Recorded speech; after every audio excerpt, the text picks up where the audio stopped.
Good. It is 4:01 and I'll call the meeting to order. Mary, do you want to read the remote participation? Sure. This open meeting of the Town Area Plan Work Group, a subcommittee of the Nantucket Planning and Economic Development Commission, is being convened by video conference pursuant to Chapter 2 of the Acts of 2023. All supporting materials that have been provided members of this body are available on the town's website unless otherwise noted.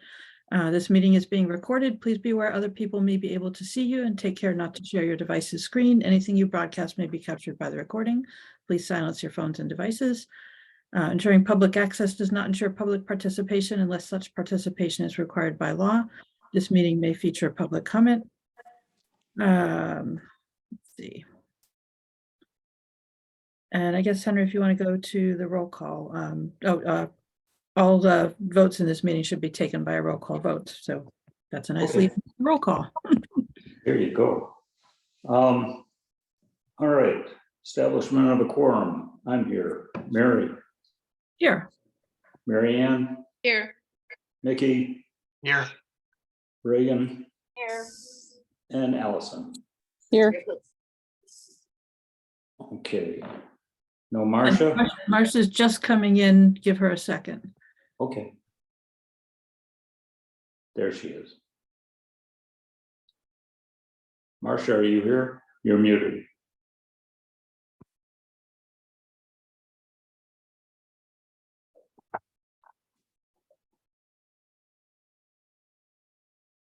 Okay, I'll say no we. He emailed. He has an appointment.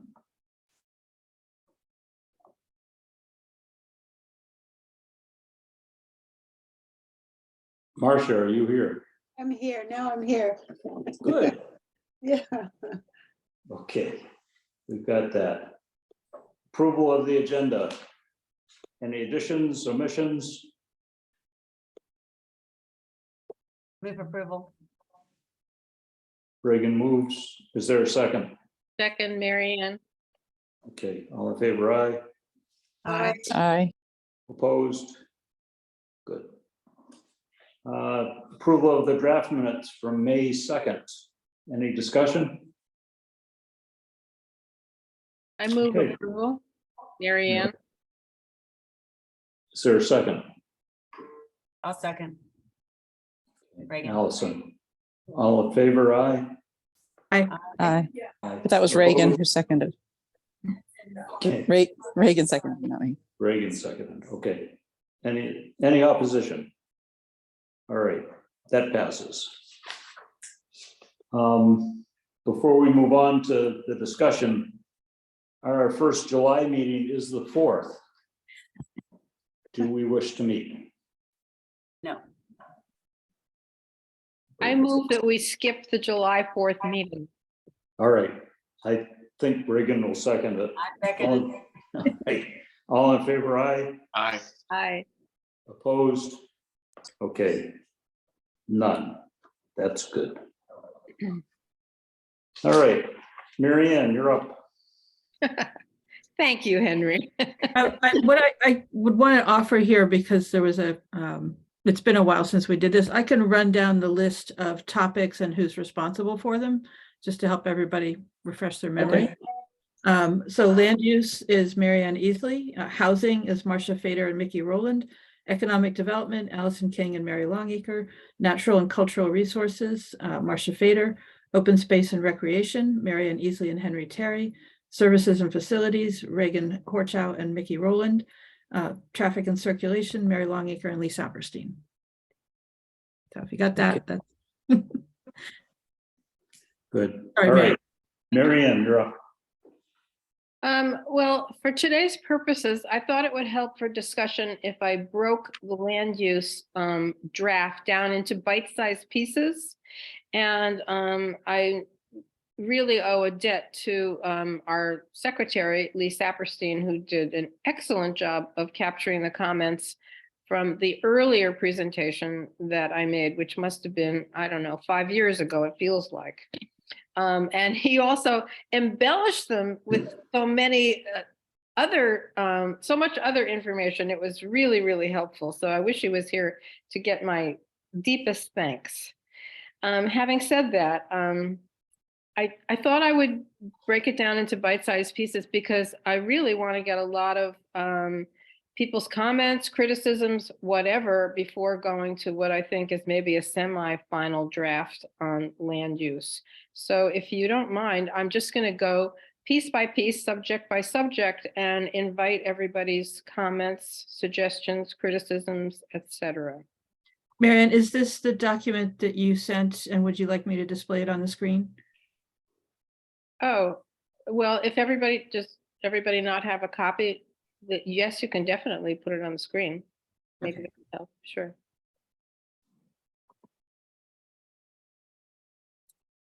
Liz Motobar, who had to leave our group, did an excellent job on a first draft. And it was because of Lee's capturing the comments and then also adding his own comments to it that I think have improved it even more. So also hats off to Liz. She actually had been on a previous work group like this for another area several years ago and knew what she was doing. So I'm standing on her shoulders for sure. Can I just confirm that everybody's seeing the land use plan draft?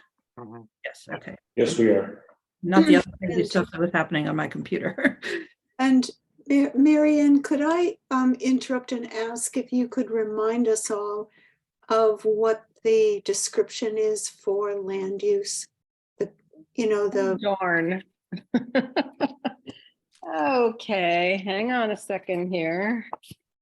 I have a pile of papers. okay, I've actually, got it if you don't. I did just find it too. I'd love to hear it. You want me to read it, Marianne, what I have? Yeah, please. I am reading from Chapter 41, Section 81D, and list number 2, land use plan element, which identifies present land use and designates the proposed distribution, location, and interrelationship of public and private land uses. This element shall relate the proposed standards of population density and building intensity to the capacity of land available or planned facilities and services. A land use plan map illustrating the land use policies of the municipality shall be included.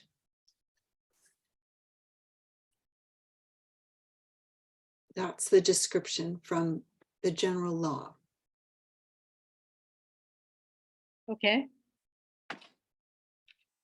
In looking back over the minutes of our previous meetings, somebody came up with this statement of a vision related to land use. And so I thought it was so appropriate, maybe not perfect language, but I thought it would be best to start with a vision of land use in this area. And so that's why I'm offering it up for people's comments here.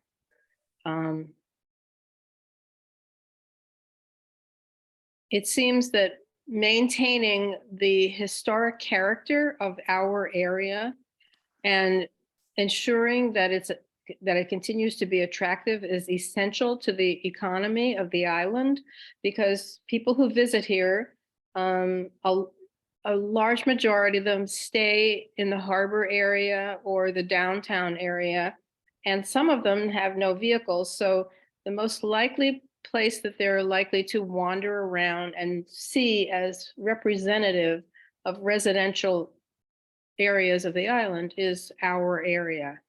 So thus this vision statement. Marianne, I like it. I think you just mentioned the historic character, which you don't have listed in your vision statement. So I think that's, Add that. yeah, add that. I think that's critical also. I would definitely put that in there. Okay. And we can always come back to these. I'm going to go down one at a time. So if you don't have comments now, of course, you can look at the whole thing later. It seems that essential to Land use, of course, is zoning, and we had a presentation by Leslie Snell early on in our work group. And she talked about the fact that R1 zoning is being eliminated. And that means that they're going to take a look at every property in our area that's zoned R1 and reassess it in order to identify its correct zoning. So Plus already has a goal to get zoning in line, aligned, adjacent properties aligned. So it seems that they've already got this on their radar to repair whatever needs repairing in the area of zoning. So I think that our work group just needs to endorse what they're already planning to do, as opposed to objecting to any of it. It seems like it's the right direction to go. I mean, could I interrupt Mary Ann and just ask that potentially you add to why? Why are we supporting that and encouraging that? I mean, I'm totally forgetting why R1 zoning is being eliminated. And I think it would just be very helpful to elaborate upon that policy that they've already taken and why, and how how does it impact our area? I don't know. I think this decision was made long before our work group. I'm not sure that it's going to have much of an impact. I think they're just updating the zoning, so it's not going to affect many people. But to tell you the truth, I don't know the answer to that. Yeah, I think it would be good. I mean, this is the component of land use to understand that that is a change coming, and it must have some impact for people. You know, R1, I think is just becoming R5. I might have that wrong, but I think there's an R5, which is basically the same thing. No real change there. But the one that concerns me more is aligning the OHD and the ROHD. Can you remind me what ROHD is? So residential old historic, I don't think there's a D on that. And old historic district, one of them is zoning and the other is an overlay. And the boundaries are not exactly the same. Right. So the OHD is bigger than ROH. So if they're going to change all of the OHD into ROH, I think the big differences are the ground cover allowed. I mean, the properties that would be changing to ROH are currently R1. And I think they're limited to maybe 30% ground cover. ROH has a 40% ground cover. There's a difference in setback also. And there's a difference in setback also. So that's giving a bonus to everybody that is currently zoned R1, and suddenly now they become ROH. They're going to get 10% more available land, area to build on, and go up to the 0 setback, which is what ROH is. And R10 is, I think, 10 feet, or R1 is what, 10 feet. So, I have the use chart. I can put that up. yeah, I just think before we endorse that kind of a change, that we want to make sure we're comfortable with that change. Yeah, and to describe what it is that happens, how much of the land is impacted by that. But I kind of vaguely remember we had a talk about, the difficulties that are caused by not having that alignment. But I don't remember. It's not, it's an HDC issue. It's not that it's a zoning concern. ROH is pretty defined as the rest, everything else. But the OHD is what the HTC looks at, the old historic district, to determine how, critically they're looking at projects. So you're on the HSAP Mickey, so does that become an issue when there's a property in our area that is historic but isn't part of the OHD? Well, we, on HSAB, we look at everything within the OHD, plus we actually include the Brant Point area. We actually have our own map. And it doesn't align with the OHD and it's or ROH. So it's a third one, which is just has to do with our particular board. And So which if board I is can- that, Mickey? What's that? Which board are you talking about? I'm on the Historic Structures Advisory Board, which currently is Oh. defunct because they outlawed us. Well, let's say it's unofficial, Mickey. Okay, If it's unofficial. if I can jump in with my understanding of the planning department's question to us about this is there a problem having different boundaries? If there is, what do we suggest for harmonizing the boundaries? There is not a requirement to harmonize them, but in some places it may make sense, in other places it may not make sense. And what does harmonizing mean? Does it mean moving boundaries outwards so that to cover the maximum extent? Would it mean moving the outer boundary inwards to align them that way? Would it mean tweaking in particular areas? Those are all up to us to offer recommendations, but it will ultimately be the planning department that decides what changes to make. I believe I've captured what we've been told by saying all that. So the OHD, as I said, is bigger than ROH. Mary, can you pull up the zoning map that has that on it? I think. Maybe This the is our map. Yeah, it'll take me a minute to go and get, but yes, I can do that. Because I think the HDC is where I last looked. They have a link to their map, and I could do that myself if you wanted me to. You probably can get there faster than I can. That's not one of my saved items. Yeah, let me see if I can pull that up. And let me ask a question too. Should I do an inventory property by property of exactly which ones are in each of these? One in the overlay, one in the district, so that we have numbers of properties? I think it would be useful. I mean, meaningful. So that we know how many properties are affected? Uh-huh. Both, the ones that are historic structures but aren't in the OHD. And then the thing about the zoning, the R1. Oh, Mickey's got the sheet. Yeah, and so the blue line, it's covered on my screen, so I can't read it. Do you see the blue outline over here? I can't read the legend, but because it's covered. I think it says Old Historic District. Yep, and then the red outline is ROH. Mhm. Yeah, so ROH is the zoning. An Old Historic District includes much more than that, except for a couple little spiky points that stick out. So Right, yeah. You see the issue. I mean, we could, for instance, just to pick on somebody, Woodbury Lane. Those are relatively new construction. Some of them are old buildings that were moved onto the site and reconstructed just to make it more interesting.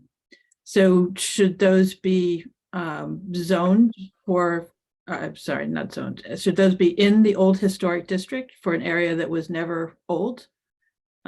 Just Well, as a it currently is. Yeah. And I would argue that yes, it should be, because the whole premise of that subdivision was to mimic a historic street. So, and the best way to ensure that is to stick within the sort of the parameters of the OHD. But you're right, that's the biggest area that's not included, I guess, down in Prospect, the Mill Hill area. Yeah, so would anybody in their right mind say that the mill is not the part of the Old Historic District, and yet it's not zoned that way for residential or historic. You know, maybe because it's not a residential property. I don't know the answer for that. In that neighborhood just to the south of the mill, Mhm. south of York Street, basically. So I wouldn't be terribly thrilled with making the OHD smaller, because the larger that is, the better control there is on those. And it's, you know, that's designed to go on the opposite side of the properties, not, it doesn't follow street lines, it follows property lines. So it includes, you know, like all of Prospect Street. And Easton Street, Cliff Road, both sides. So I wouldn't want to make that area smaller. But do we want to make ROH bigger and thus creating more potential for more, you know, expansion of properties? So I personally don't have a problem with two different sets of boundaries because they have two different purposes. Exactly, I completely agree with that. But that doesn't mean that there shouldn't be some adjustments made. And it's up to us, again, to offer recommendations. If, you know, if we're willing to do some of that legwork and look at particular properties and say, you know, this line needs to wiggle a little bit here, the planning department would appreciate that input. Well, you know, especially because what we're talking about is preservation and maintenance of our area. And if it doesn't have every possible level of protection, then that's what we're working toward. And, you know, having put even the old historic district outline in the late 50s when that was laid out, just when you look at the map, it doesn't include a lot on the edges that I think today, if you were setting up an HDC, the boundaries would be quite different because they would include a lot more historic structures.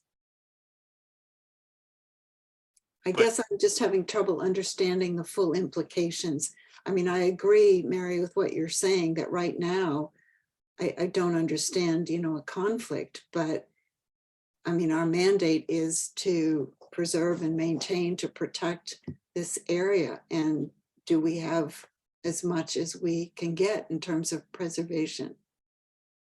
So one interesting, it's too bad we can't do 3 layers at once. Maybe Nathan could, would be to overlay our town area plan and see how that compares to the boundaries that we're looking at here. Right. And I think it's, let me see if I can just do a quick.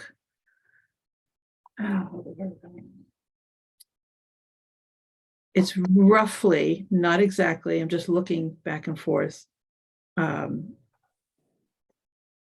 the red area, the shaded red area on Mickey's screen that he's displaying is, you know, the bulk of our area, but our area extends west and south and even north a little bit to encompass a little bit more of Cliff Road.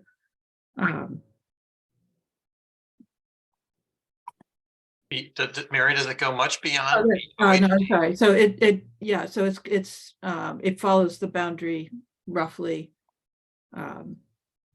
Again, there's, you know, there's little spiky bits that exceed the boundary, but so so sorry, I'm just looking back and forth at 2 screens. So I would say our area, subtracting the waterfront and downtown commercial core, is much closer to the boundaries that are on the blue line than they are on the red line. So we include, if not all of the red, you know, 99% of it, and a lot of those yellow areas that surround the red, not including the downtown core and the waterfront. And Brand Point. Right. But again, it's not exact, so it would be interesting to see area superimposed on this. And I'm sorry, I'm confused. The blue line is the HDC line? that Right, right, Mickey? yes, Okay. But the red line is what we've Is been, zoning. So zoning controls what you can do on the property. And Mickey, I don't want to say this in a too simplistic manner, so maybe you can help me. But the HDC controls what it looks like, exactly. Yep, but not what you can build. So if you want a garage apartment, HDC can't tell you whether or not you can have a garage apartment. Zoning Got tells it. you. got But it. Thank you so much. That makes sense.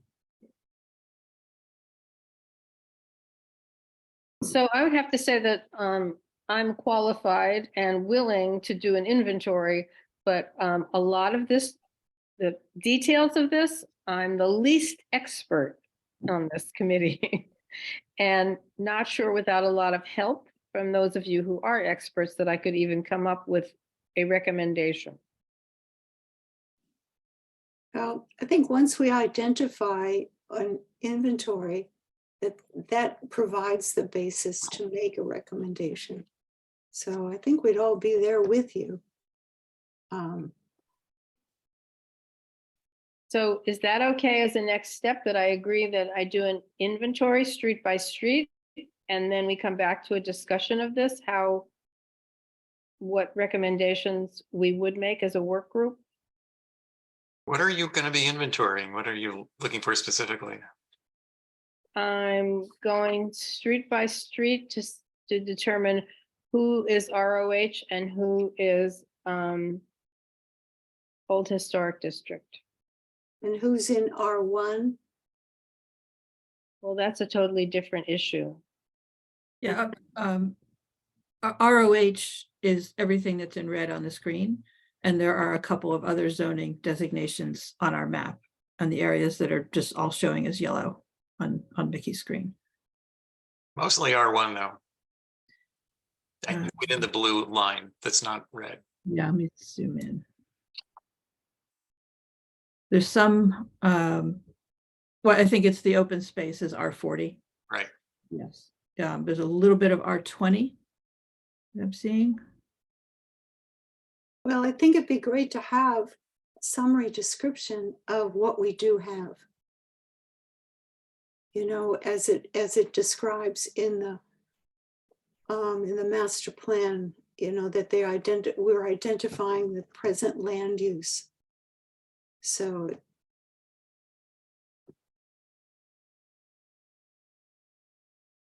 I'm just thinking that, you know, Marianne, if you're, it's going to be a fair amount of work to go street by street and say this is R1 versus ROH, but this map kind of shows it already. Do I have access to this map just by being able to go to the GIS? I got this by going to the HDC's website. And if you scroll all the way to the bottom, basically it says, what does it say? Historic districts map, Oh, okay. right at near the bottom of their page. Thank you. So yes, Marianne, on the town's website, you can display both the Old Historic District and the ROH zoning.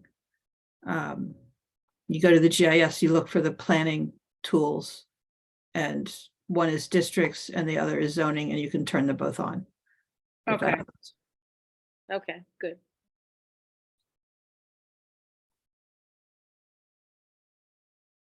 I mean, I feel like there's considerable work to be done on this whole subject, so I don't know if anybody has any more input or if you want to move on, because we'll come back to it, I'm sure, again at another meeting. And I'll And it could be have more something that the planning department can help with or can lead us in a discussion. I mean, we can always ask them for help. Oh, is that what, you mean have Leslie Snell come back and help us with this? Well, I don't know if it'll be Leslie, but Or, I think it's appropriate to ask for help because they have more expert knowledge. I'm for that, I vote for that. Now that we can't ask them to do the inventory for us because. No, I understand that, but Okay. yes, but the direction that might make sense would come from them. I'd actually be curious as to what they are thinking they want to change. Why they looking at particular properties, which ones they feel are not in the proper zoning. Well, I think that's what they have been doing at town meeting, but they can only do it small area by small area, it's, as we noted, almost 1,800 properties just clustered together. And that's why they would appreciate somebody else doing some of the work for them. Okay. So Henry, would that be something that you would do to invite the department to send a representative to discuss this subject? If you think it'll help, sure. Well, clearly many of us think it would help. And And is the question we're trying to answer whether we agree with aligning the OHD and the ROH? Generally, yes, I think it's a little bit more detailed than that. The question is, do we feel that there needs to be a change to any of the properties which are not aligned? I think that's a better way to put it. Okay, thus Marianne determining which properties might be improperly aligned. Right. So that's really what you're looking for, Marianne, is the unaligned properties. Yes, and what the impact is. Yeah. Either way. Okay, Just remember that ROH is called Old Historic, but it's really not to do with, it happens to be the historic district, but it's the distinctions are zoning. It's mostly, as Henry said, ground cover and setbacks. So that's really the big distinctions. What we're talking about are not whether they're historic properties or not, but whether they're properly given the right amount of area, I guess, because maybe the lots are really small. Do we know what size the minimum lot size is for ROH? Might be able to tell you.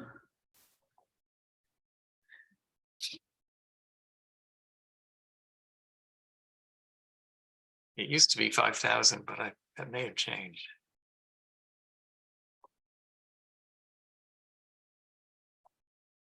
I just have the use chart up. It does not show the lot size. See if I can pull it up. Stop sharing.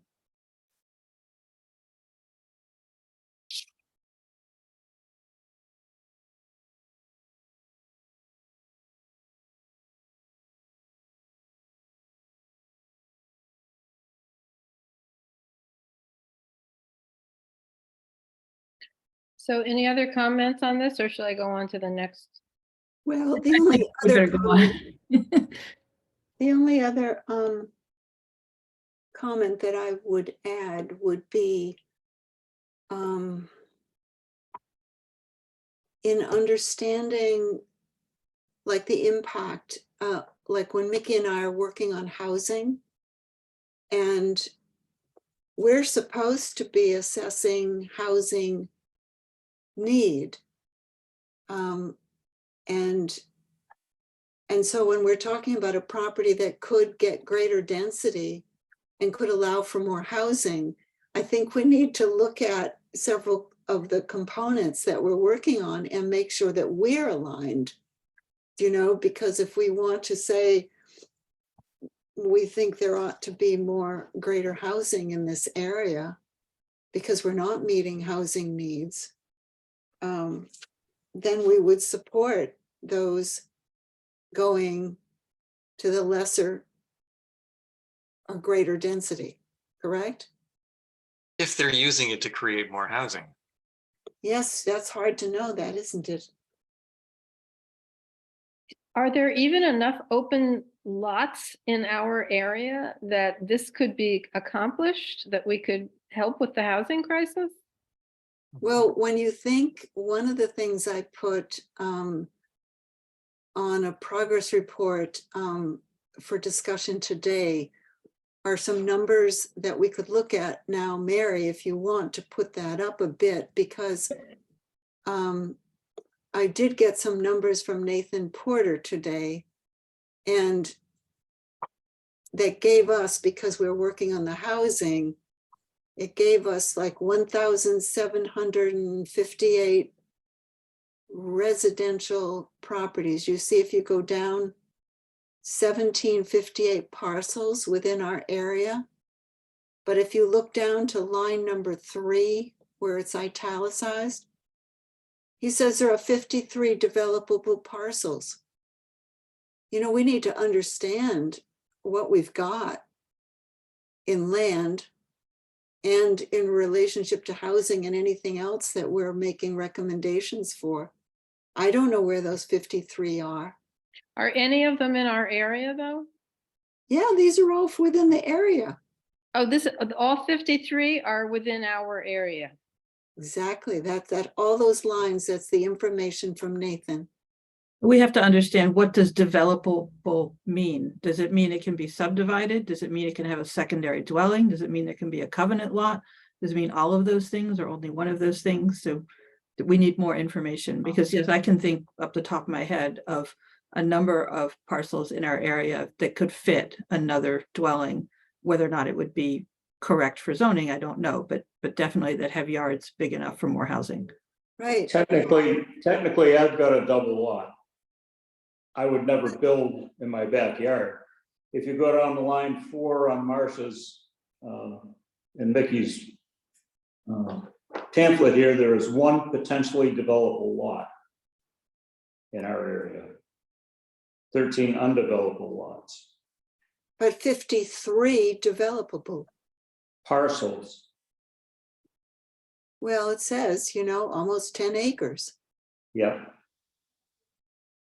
10 acres divided by 53 is how much property? It's just to say, you know, the point is that it needs to be recognized, it needs to be understood in our plan. Okay, I've got a double lot. Technically, I could build in my backyard.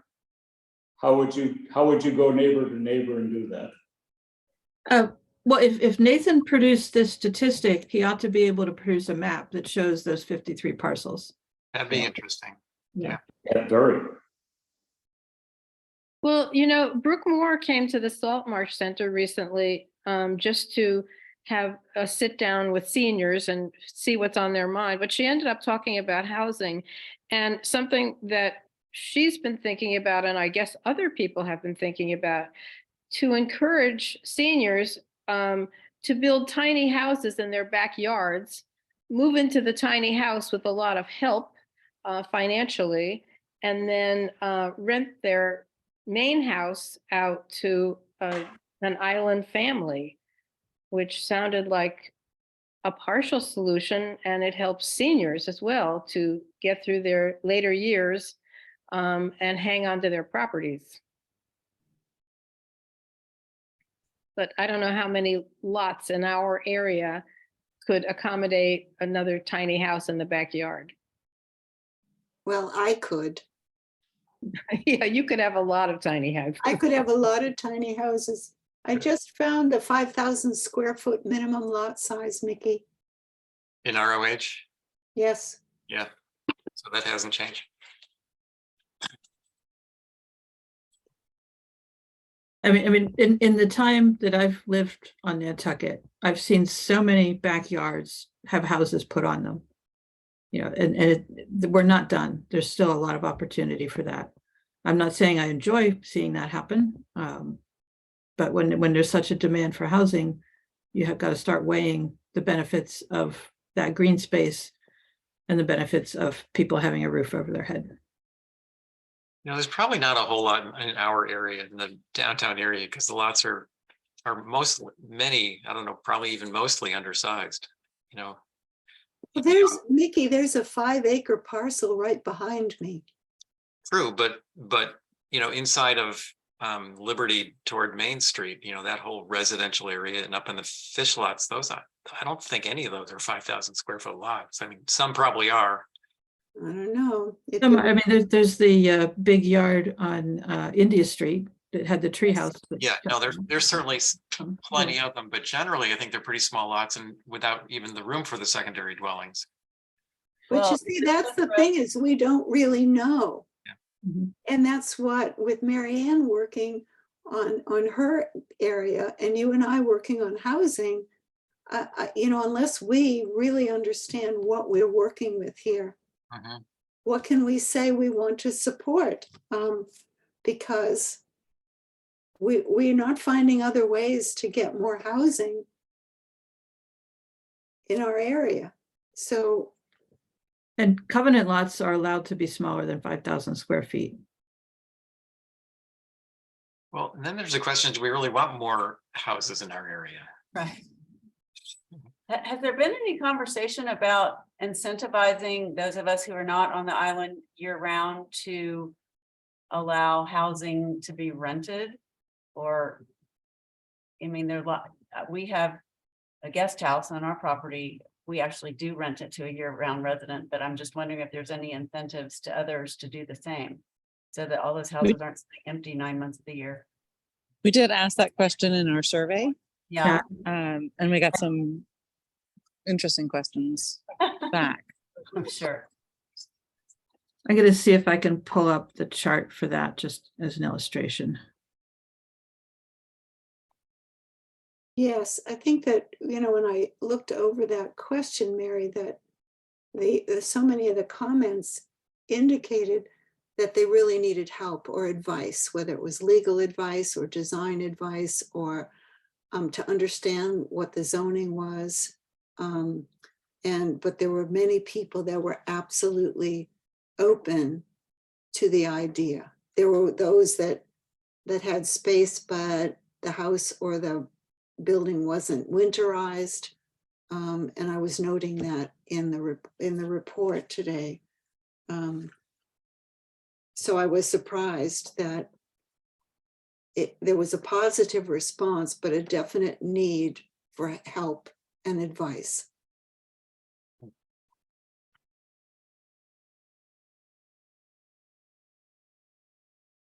I think the answer to your question, Marianne, is we can move on because we don't have all the information we need to make a statement. Oh, okay. I thought somebody was looking up information from the. Well, I think there's lots of information we're continuing to think we need in order to answer the question. But we Okay, don't- I'm going to move on to the next topic here of commercial and mixed-use properties, which currently any that used to be used for commercial purposes are not allowed to do that again. But we might suggest that in order to encourage some commercial properties in town, that we allow them to have approval to reinstate commerce at that location.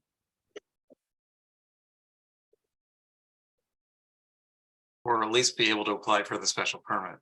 Yes, yes. Yeah. And then I'll go on to ground cover next, which I thought the ground cover in our area had been reduced from 50 to 40%, but you mentioned 30% earlier, Mickey. So That's not, ROH is 40%, but R1 is 30%. oh, okay. Pretty sure. Maybe it's 25, but I think it's maybe R5 is 20. I don't know. I'm not that familiar. When they created R5, I think it was the idea was to phase out R1, and I'm not sure they perfectly aligned, but they might. The next subject is building height, because some other area plans have specified building height. And I'm not sure if we want to do that in our plan, make any kind of recommendation, but I thought I'd get input from other people. Doesn't the HDC already have a point of view on that, Mickey? Well, the HGC, I think that in dense areas like our area, the zoning says 30 feet. They actually changed that down on the waterfront areas to measured to 30. It used to be 30 feet to grade, and I think in some areas, maybe it's an overlay area, I'm not even sure anymore, it's measured to the first floor, because so many people have to raise their houses in the floodplains to get them out of the flooding areas. So you're seeing a lot of houses in the Brant Point area go up to 34, 35 feet, because they're raising their homes. Now, I'm not sure about the upper, residential areas of town. It might still just say 30 feet to grade. And I think that's probably still appropriate because of the volume and the height and the massing of the houses in the general town area. I think 30 feet's a pretty reasonable standard to stick with. I would say that the reason that Sconset and Mattocket have a lower limit is because they're architectural, they're scaled to that lower level. And they didn't want the 30-foot large houses being built in Sconset and Mattocket out of proportion to what was already there. But I would also not want to reduce the height in the old historic area because so many of the buildings there already exceed it. And it doesn't make sense to limit. I mean, it's also a limitation on how much housing you can offer. It just doesn't make sense to me. It would not enhance the cohesion of the neighborhood. The neighborhood is already highly varied in height. Yeah. No, I agree. I wonder if the height is a zoning restriction also, or is it HDC? It's probably zoning. It's zoning. And it's island-wide with, as far as I'm aware, 3 exceptions. Sconset, Mattocket, and Mid-Island has a higher limit, 40 feet. Academy Hill must be an exemption. Well, pre-existing, yeah. Well, there are a few like Dreamland, the Athenaeum. Well, the Folger Mansion on Center There's a Street, good number yeah, of them. the churches. The things that existed prior to zoning obviously did not have to conform. And now the floodplain issue Mhm. allows it to go higher. The next subject was pools and spas. I don't know if anybody has comments on that. They've kind of been done to death, but maybe people still want to discuss those. Okay, I'll move on to lot setback. Let's talk about pools and spas just briefly, because it has come up that spas of a certain size are still allowed in ROH, I believe, in the downtown area. If they're small. Mhm. And many people have complained that spas shouldn't be allowed as outdoor, water features at all because it's not, the HC only controls what they can see. But the concern is the use and the noise that it creates. When people use them, they can sometimes be noisy. So some neighbors don't want any spas of any size. So it has been, they've eliminated big pools and spas, but they're still allowing small ones. So I'm not indicating any kind of ideas or thoughts personally, but it's a topic that's still out there, I think. I hear what you're. Go ahead. I'm sorry, I was just gonna say, it's sort of covered in the installed heavy equipment noise provision down below. That's actually a totally different thing. I guess I want to go back to the pools and spas because noise keeps coming up over and over and over again. And I think it's kind of, when it comes to people having fun, it's a losing battle. Because we're a tourist island and people come here to have fun. And so the idea of doing anything to reduce their ability to do that is a battle that we're never going to win. But I do think that's different than noise from installed heavy equipment, which can be regulated. Right. So I wanted to go on to lot setbacks, and Mickey, you had a comment on this the last time about this trend of people adding on to the sides of their historic houses because there's no room in the backyard. And I think you were hoping that we would recommend against this. True, and and often people are doing it because they want to preserve their backyard, and the side yards are less private. The backyards are private, so they want to leave them as open space. So the traditional form of adding onto a house is toward the rear, not to the side. So when people add to the side, it kind of changes the historic character of some old homes. It's happened on Bloom Street not too pretty recently. And it's a big change for an old historic building. So I think if there was a way to discourage moving to the side, if space is available in the back, and I have no idea how to do that, that would be ideal, but That sounds like HDC review is the best place for that. it is, you're right, and that's probably the only way to handle that, even though they don't seem to be handling it terribly well, in my opinion. Heavy equipment is a source of a lot of noise. The more people are building swimming pools, the more they're using mini splits, the more the more they're put. The one that scares me more than anything is generators, because I live in a neighborhood where one person has a generator, and the one time we lost power in the last few years, I could hear their generator a quarter mile away. And it just dawned on me, what if 10 people in the neighborhood had generators?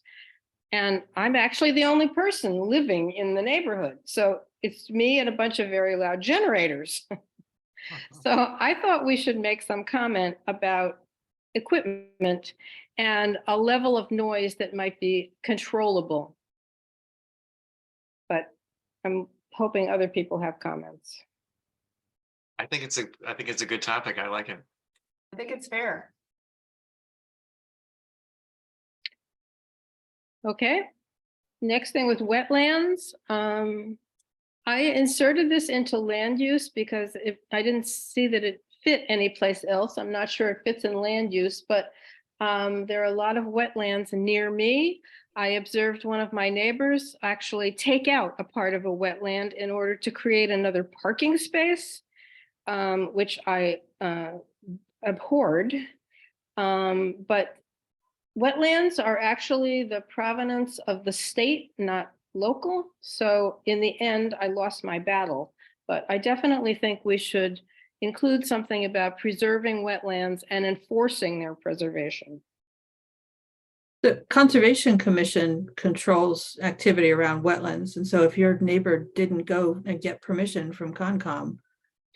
They did not get permission, and they also got their hands slapped and told to revegetate.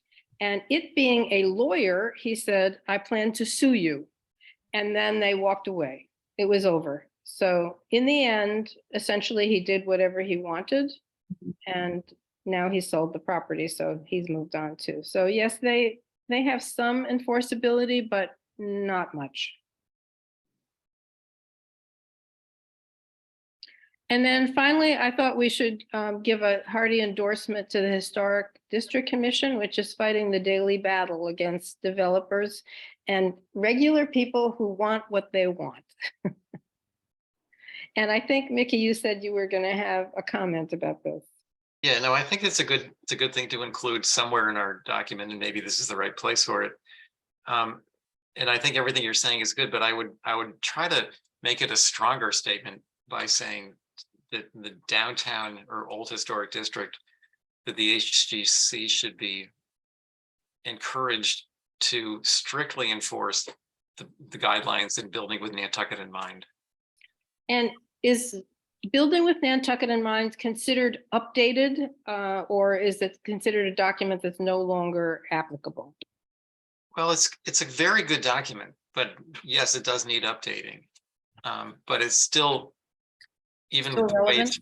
it's the way it's written now, it's good, but of course hardly anybody probably reads it if they're not familiar with Nantucket. We see a lot of new proposed designs that don't meet building with Nantucket in mind even close. I mean, they're just clearly they haven't read the documents.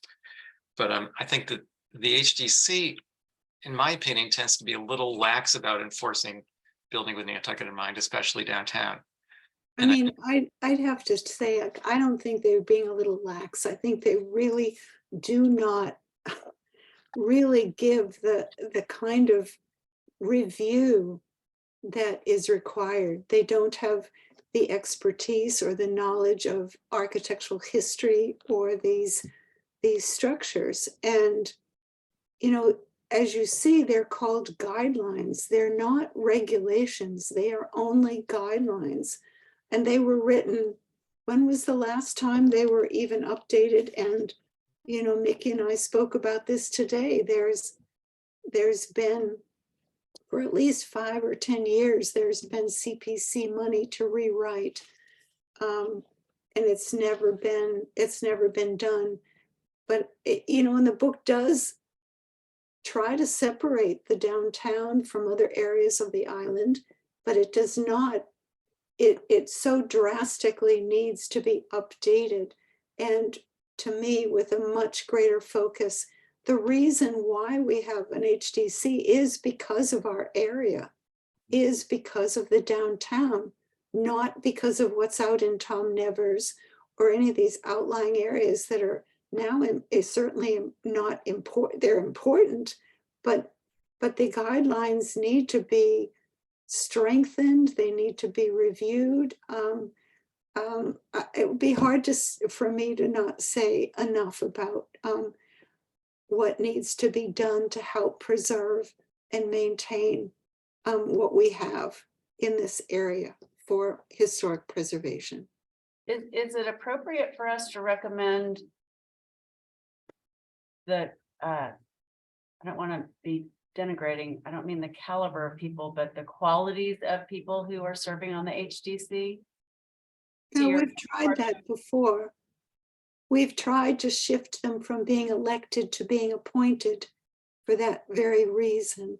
We used to have full-time people that were educated architects and architectural historians that were the directors of the HDC. And we lost that, you know, when they were incorporated into Plus. And we've lost, the last one was Mark Voigt, but we used to have people that one could consult with and people that were highly educated in the area, and that was their entire job. So I completely agree with you. And can't do anything about it. I just think that it somewhere, I know that Mickey and I feel like in the housing area, as we're talking about the structures that are providing the housing, we feel strongly about saying something about the HDC. You know what it could, you know, we can't change the people on the HDC, they're elected, but we could ask that they hold annuals to every other year or something, you know, maybe every year, to training for the people that are on the HDC to be. We could smart. ask for a full-time administrator who's educated. Well, we just did. But a training session might be an effective way of you know, improving the situation. But they don't do that. Well, let's recommend it. So I'm trying to keep my mouth shut. But I think that would you could certainly include that. I think it's likely that would be considered outside the scope of an area plan. But, you know, I'm not trying to block you from, you know, creating something that you want to include. I just want to set realistic expectations. Maybe there's a different way of getting the training concept into the document without just basically. That's my point, is that changing the way that the town staff or another town committee operates is outside the scope of an area plan. Well, we're not, you know, I don't think the recommendation has to be that way. It can certainly say that we need stronger regulations around to help maintain and preserve the historic structures. Yes, you can say that certainly. And I tried to capture the sentiment by, you know, adding HDC should strictly enforce the design guidelines in our area. I mean, that is a way of relating it to what we are trying to say and what we are empowered to say in the area plan. I mean, I would like to think that we could suggest that those design guidelines be updated. Is that within the scope of an area plan? Well, in terms of preservation and maintenance, it's hard to do it unless you've got, you know, the enforcement, unless you've got something to support you maintaining. I mean, how do you maintain them except by the HDC? Okay. Well, it's sort of a living document that does need updating periodically, and not unlike a master plan, it should be updated every so often. Well, I guess next steps, I've added a few to my list. I do need to catalog the few businesses that exist in our area. And I will also work on an inventory of properties, those that are R1s. And also, I will look at the maps of ROH and the Old Historic District and see where there is overlap. So I have a to-do list. Thank you, Mary Ann. Thank you. Can I review the notes that I put in this document to make sure that I have captured the conversation on these, and then I'll send this to Lee for the minutes and to Mary Ann if you want it as well. I don't know if you're also making your own notes, but I also am very glad this is being recorded because I will use the recording. yes. So under vision, I added include historic character. That was Mickey's comment. We had general agreement on that. Under zoning, add why R1 is being eliminated. And also determine whether aligning the OHD and ROH is desired on a property by property basis. Marianne, that's what you were talking about doing. And then finally, the 2 HDC notes, strictly enforce design guidelines in our area and update building with Nantucket in mind. Could I just comment briefly about the first one, Mary Ann, under vision? Sure. I completely agree with what you've written, but I feel I would really like to see a greater balance because I'm really not living here because of tourism. I'd like to say something about, you know, people that choose to live here because it's a beautiful place to live here and it's historic or whatever you wanted to say. But to put the vision totally toward supporting ourselves by tourism, I just don't connect with that. I find it imbalanced in terms of a vision. I mean, when we talk about the housing component, we're talking about quality of life. We're talking about a vibrant, livable, walkable community. That's good in and of itself, whether we have tourists or no tourists. Well, I could take out the whole tourism idea. Well, I would just, you know, whatever, I would just like to feel. And just say it's vitally important for the, for economically and for quality of life. I mean, and I would say, I mean, look at the history of what this town represents in terms of the history of the island. It's a jewel. I mean, it's, in terms of its land use, it's, just really asks to be honored for what it is, not for how we can make money off of it. Maybe we can continue this at our next meeting. It's now 4 minutes after. I'll just say that, Marcia, I had the exact same reaction that putting tourism in the first line of the vision was just sort of a knee jerk, I think I'll just eliminate tourism and just say for economic and quality, for economic well-being and quality of life of residents. And history. Well, the historic character note. and okay. Yeah, historic character is mentioned. Okay, Mary Ann, you're going to work on that. I am. Thank you. Marcia, you're going to be ready for our next meeting on the 6th. Well, Mickey and I were ready for something today, so I guess we'll be ready for even more something next time, won't we? That's what we got, some things. Can I get also, so I wrote de-emphasize tourism in the vision. Is that an appropriate comment here? Yes. Thank you. Okay, anything else? I'll take that as a no. All right.